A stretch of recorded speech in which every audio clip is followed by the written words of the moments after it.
Paltrocast. How is your day going aside from, doing press and knowing you have a big Thanksgiving meal coming up very soon? Oh, my body is ready. I am quite prepared to feast with the Lions. And yeah, I'm home. I'm in Oregon, not in LA. And Mhm. yeah, just looking forward to doing all the Thanksgiving stuff as we are all doing. As the future of rock, are you able to shred on a full stomach? Yeah, you got to be ready to shred at any moment in time. Okay, can't be caught lacking out here without a guitar, without being ready to shred. All right, doesn't matter how full, how tired. Okay, um, so yes, of course, that I is get it. no problem for me. I get it. So, very admirable about your influences that you bring together genres, that you know about the 808s, metal guy who can also play a lot of notes, also not afraid of EDM at times and remixes and all that in general. So where did it start for you? Were you originally a top 40 radio person before you became a rock guy? No, I was not. I was definitely started with rock and metal when I was like 13-ish. Kind of the phase of life where everybody starts to figure out, who they are as a person or what they like and don't like. And yeah, kind of got into it then, started playing the drums first, then picked up guitar, and, slowly but surely started going down the line of, metal bands from whatever, thinking that Green Day was like a metal band when you're 12 to listening to Cannibal Corpse every day. Pipeline just kind of followed it the same way as most people do. Yeah, And then Green Day. I have to cut you off there. So Green Day was my gateway to punk rock because I'm a little more ancient than you. It started off with the '80s metal, the hair metal stuff for me. yeah, yeah. Then eventually for the punk rock stuff, it was Green Day. Now, when you say metal, did you really think Green Day was metal at that age? You I didn't think mean, not not really, obviously. It's more so like just kind of the stuff you get exposed to as a kid. Like we don't even really understand genres or really know what's what yet. You just kind of go, oh, that's System of a Down, like whatever. I remember hearing like Chop Suey and thinking like that was scary. Like, oh my God, like scary guy like yelling at me on MTV, like, whoa, but I liked it. It was interesting. And then when I was like 13, whatever, started diving into more being more purposeful about what I was diving into with like Linkin Park and then Avenged Sevenfold and then Slipknot and then Korn and then Asking Alexandria and then Lamb of God and then Suicide Silence, and then you just kind of get heavier and heavier and whatever, you just kind of start growing into it more. So I started there mainly, and then when I was like 18, 19, my band that I was in, which I was the drummer and singer of, uh, everyone went off to college, and I was just sort of like, all right, well, I know I'm going to do music in some type of way. Mhm. And I had a buddy that knew how to work Ableton, DAW software. And I Mhm. was like, all right, well, why don't I try doing that? And so I was also the one kind of always writing like the choruses and stuff in my band. I was like, all right, maybe I'm like a pop artist or a songwriter or something.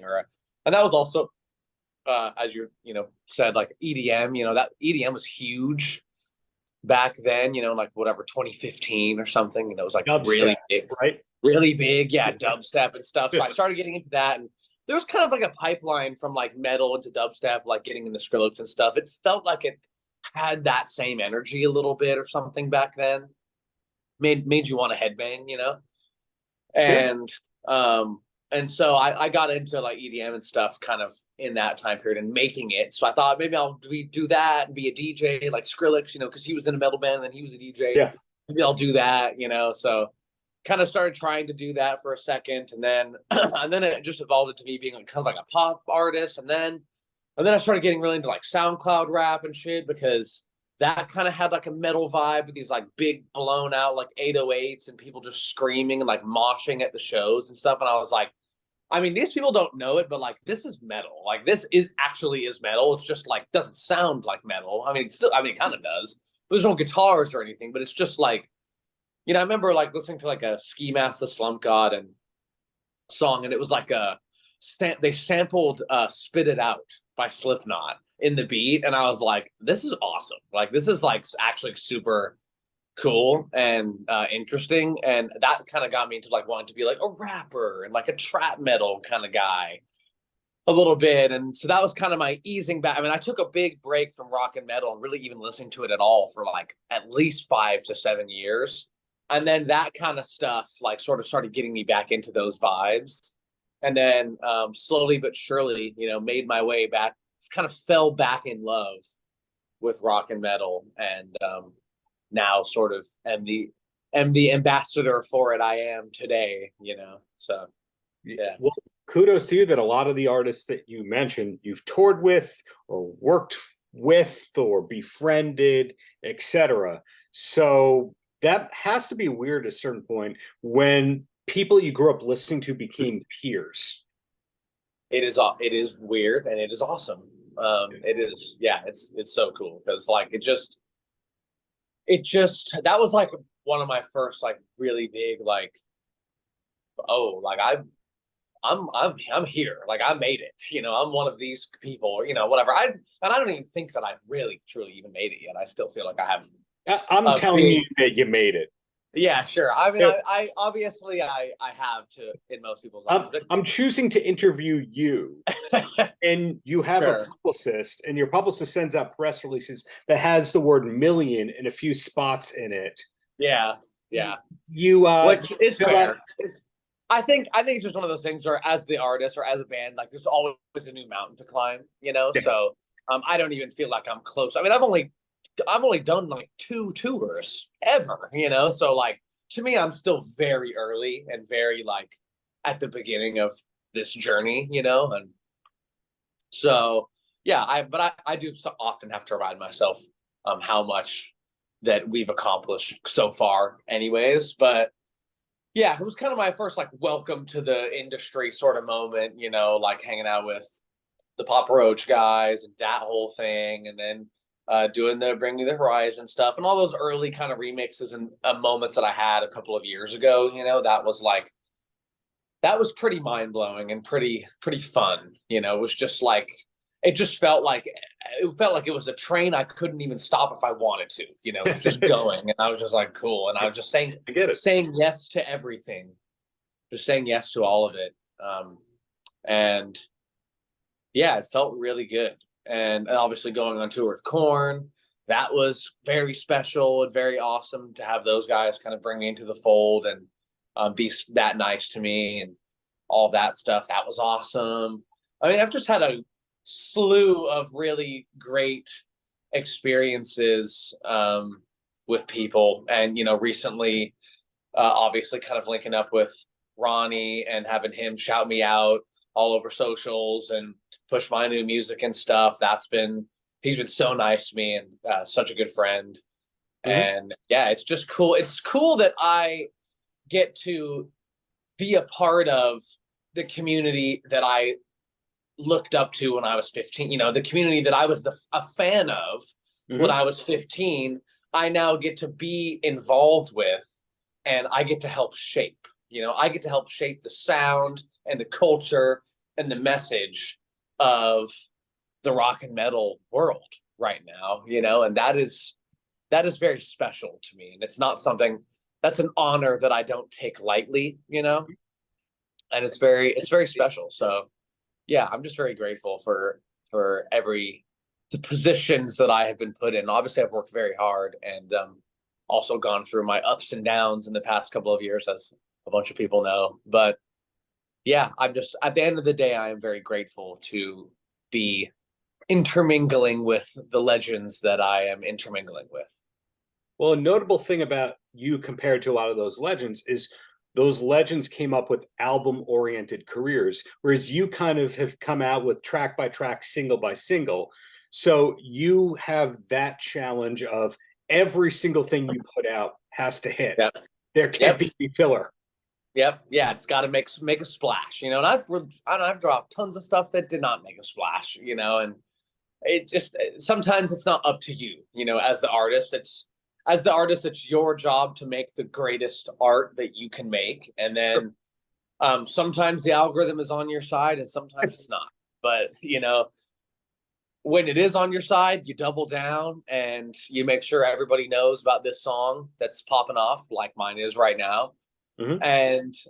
And then when it's not on your side, you go, all right, what's the next thing? What's my next shot? You know, I gotta shoot another basket and see if I fucking make it, you know? So that's kind of what it is. And yeah, I oddly enough, I actually kind of feel like the album cycle is making a resurgence a little bit. And I think that a lot of, you look at the bands that have really blown up over the past couple of years in the rock and metal space, like your Bad Omens and your Sleep Tokens and stuff, you know, the ones that have broken on the scene, they've broken on to the scene with albums, you know, and Mhm. album rollouts.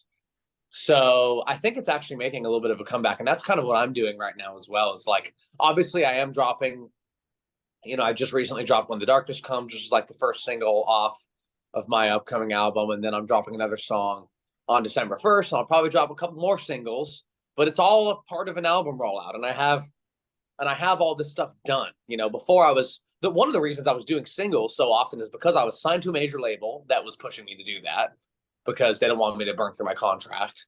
And then and actually release the albums what that they have to pay me on. Yeah. So they just want me to drop singles, which okay. But that was one of the reasons. Another reason was I was just chasing the viral dragon, you know, Mhm. and trying to post. I was kind of doing it in reverse. I was like, all right, well, I'm just going to post a million TikToks. And as soon as one goes viral, I'll just finish that song or that remix or whatever, and then drop that Mhm. a few weeks after it goes viral, and then it will be big, you know. And that's definitely a strategy. You know, it's not. I mean, it did work for me a few times, but it's such a. To me, it's not spiritually the right thing to do. You know, and what I've really done over the past year is, you know, kind of disappeared from social media in a lot of ways up until this point, and Mhm. kind of tried to focus on the right things, which was like, I'm not going to focus on going viral or even trying to do any of that stuff. And I am just going to make the greatest album that I could possibly make and really discover what my sound truly is. Like, what is the thing that I can bring to the table that nobody else can bring to the table? Because that's your duty as an artist is or a band. You know, you need to make what only you can make. You know, that's your duty as an artist. You don't need to copy this or do this exactly or whatever. Obviously, I take inspiration, as people have pointed out, you know, from a multitude of different places, but Mhm. I ultimately combine them into something that only I can do, you know, and that's the key is like, you got to make art that only you can make because that's your gift to the world as an artist is making something that only you can make. So instead of focusing on social media or focusing on how do I go viral and rig the algorithm to whatever, instead for the past year, I've just focused on making some music and some art for my soul, you know, for me, and Not not worried chicken about soup what for the people would soul, think. art for the soul. Yeah, not worried about what people would think, not worried about what the algorithm would think, not worried about how to market it or make it go viral, just simply making the best music and art that is the most me it can be. And the fact that this song, I mean, and then what's great when you do that is like, you know, When the Darkness Comes, I've had multiple viral moments with When the Darkness Comes already, multiple viral posts. And most of the time, the viral posts are just me posting the music video. You know, all I will have to do is just post the music video on TikTok and it will get 6 million views. And that's because you make something great and it resonates with people. You don't have to lie and make up some gimmick on fucking TikTok to like get it to go viral. You just got to make the shit and put it out there. And if it's truly great, like it will resonate and people will catch on, you know? So Yeah. that's been my totally new flip of a perspective. And probably one that people much older and wiser than me could have seen coming, you know, at some point, but Evolution, that yeah. the social media gimmicks don't last forever, you know? No. And yeah, man, I've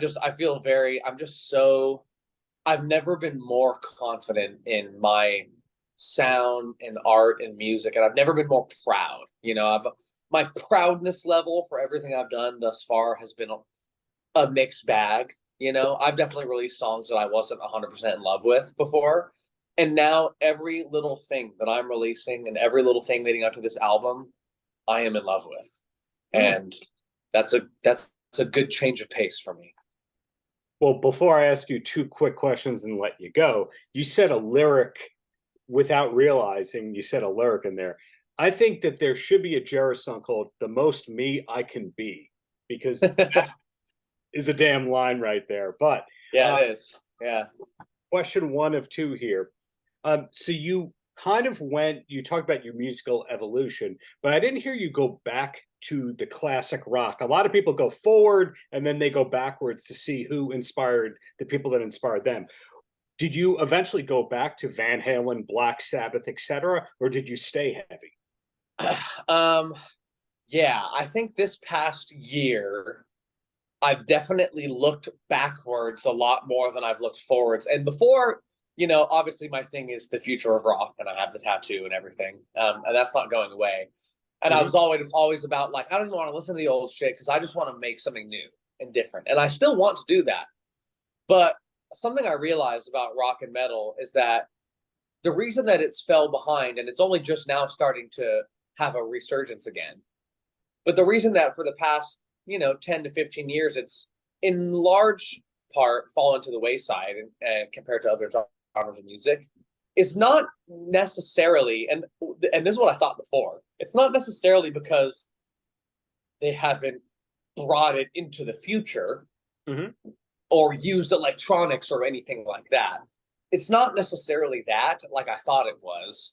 Something I realized is that the reason that rock and metal has fallen to the wayside is that it now fails to achieve the greatness that it once achieved.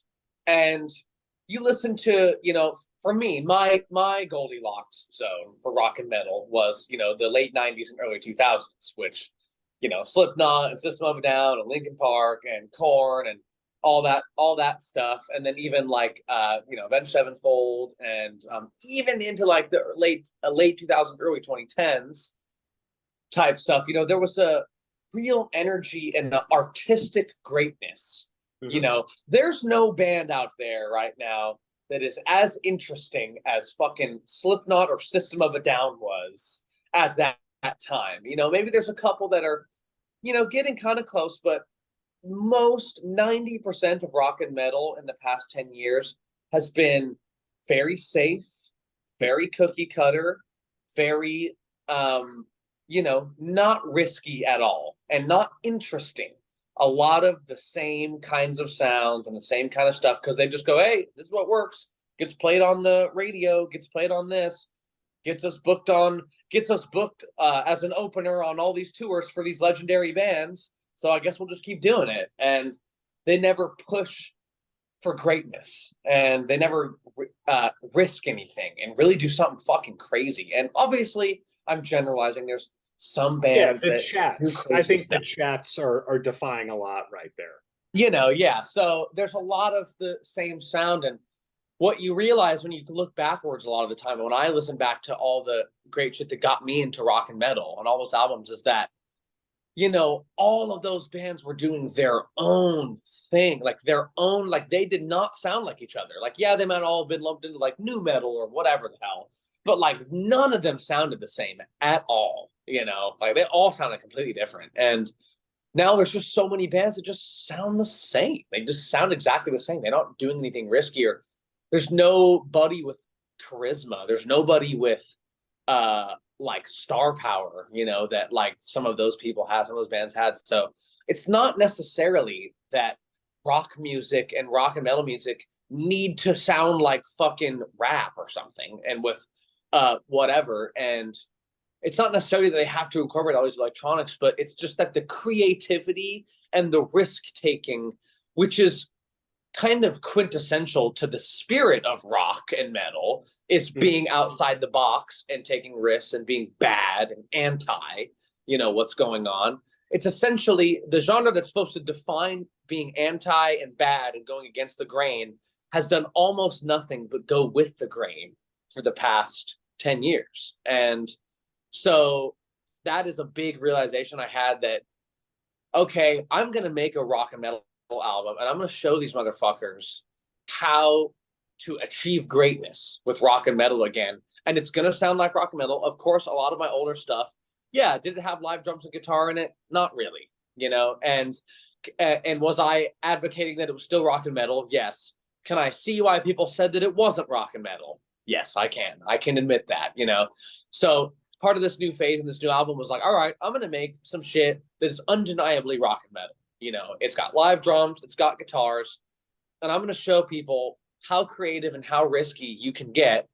And of course, if you just heard When the Darkness Comes, a lot of people will say, well, it's not even that risky. It just sounds like Metallica mixed with a rap beat or whatever. Sure, but just wait. Yeah, I'm taking inspiration from this and that and the other. And When the Darkness Comes, a little taste. But look, there's a whole rollout of songs that you have not heard, So before you go and say, well, you're not even taking any risks or pushing the boundaries yet. Just wait till the rest. Yeah. Just wait. Just be patient, It's going to be a whole rollout. There's going to be a few more singles, and the more songs that come out, the more this picture will become clear for people. And the more that the rock and metal community will go, oh, fuck, I understand what Jeris was getting at, because I am doing something that 99% of rock and metal bands today would never and could never do. And that's in part because I'm a solo rock and metal artist. I don't have a band with members. I have one vision, it's my vision. And I'm also, I'm the one making it, I'm on the computer. I obviously have friends and people that I write and collaborate with and everything, but every song of mine, I'm on the computer, touching dials and moving knobs and producing it and executing my vision. And the reason that so many of these bands sound exactly the same is they all go to the same producers. Right. And so they sound like that producer and they go for that producer sound. And so, I am crafting a sound and a brand that is truly my own. And I just want to show people and remind people in the rock and metal world how rewarding and how crucial it is to do your own fucking thing. And I do think that there are a couple bands nowadays that are starting to truly do their own thing, like a Sleep Token or whatever. So, there's a few that are happening, but the bottom line is I feel like I've really had like a epiphany moment, if you will, and I'm just excited to share it with the world. And I'm even more excited now that When the Darkness Comes doing so well. And it's my first song back as like an independent artist and stuff. And to have it be doing better than my previous 10 releases have done, really reminds me that I made the right choice and I'm on the right track, Yeah. Well, last question before I let you go. What's the last concert that you went to for fun that you chose to be at, not because you were opening the show, going to work with the people, etc.? Which one? What was it? Oh my God. Oh, I went to go see on Halloween. I went to go see 100 Gex on Halloween, which I don't know if you know them, but they're crazy. And it was at the Hollywood Bowl, and it was awesome. And I love them. I've seen them before, but I saw them at a festival I was playing at. So this was the first time I've gone to a show as a fan in a hot minute, honestly, was Halloween Day. Yeah, a couple weeks ago. So yeah. But prior to that, though, I don't even remember, honestly. It's because I go to so many, I'm kind of, the thrill of going to a live show is a little bit lost on me because now I've toured and I've been to so many and I've been a part of so many that it takes a lot for me to want to buy a ticket as a fan and go, and really experience that. But I do love 100 Gex and I love how crazy their music and live show is. So yeah, that was the last one. Well, thank you for the great art. Looking forward to the new music that you're talking about. That's going to change everything. And Enjoy that damn Thanksgiving. I'm so glad that you can be the future of rock on a full stomach. Yeah, man. Thank you. Thanks for having me, bro. And you too. Paltrocast.